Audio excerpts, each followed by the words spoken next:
Ali Hasan Osama জামাতে যোগ দেওয়ার আগে তাদের বিরুদ্ধে যে অভিযোগ তুলেছিলেন তার ভিডিও এবং লেখা ইন্টারনেটে এখনো ছয়লাপ। যতদিন পর্যন্ত এই ভণ্ডামি না ছাড়বে রাজনৈতিক ভাবেও জীবনে সফল হতে পারবে না।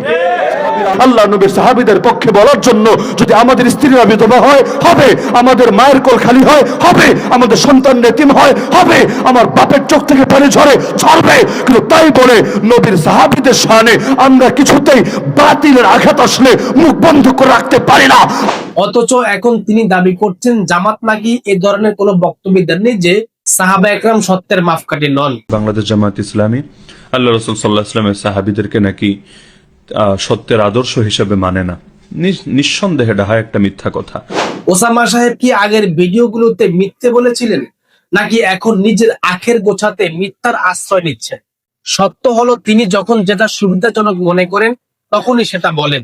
জামাতের তাত্ত্বিক গুরুরা অসংখ্যবার তাদের বইয়ে ও বক্তৃতায় উল্লেখ করেছেন যে সাহাবা একরাম সত্যের মাপকাঠি নন।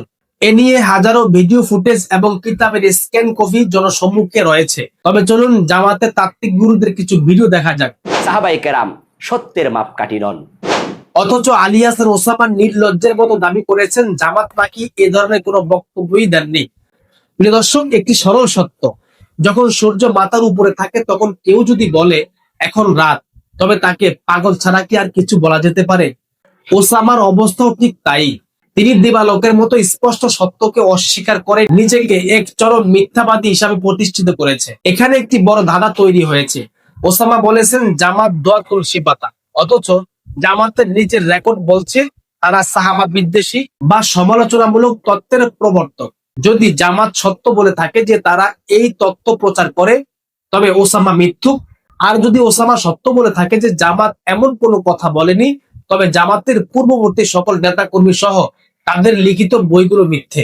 বাস্তবতা হলো এখানে চোর চোরে মাসতুতো ভাইয়ের মতো উভয় পক্ষই সত্যকে গোপন করেছে। আলী হাসান ওসামার মতো সুবিধাবাদী বক্তারা ধর্মকে ব্যবহার করেছে নিজেদের ঢাল হিসাবে। আজ যে দলটি তিনি কট্টর সুন্নি বা আদর্শিক দল হিসাবে সার্টিফিকেট দিচ্ছেন, কাল স্বার্থের আঘাত লাগলে তাকেই আবার ভণ্ড বলতে সামান্যতম জিহ্বা কাঁপবে না।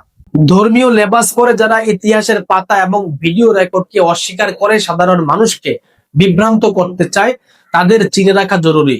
আলী হাসান ওসামা এবং তার বর্তমান রাজনৈতিক মিত্ররা মুদ্রার এপিট আর ওপিট।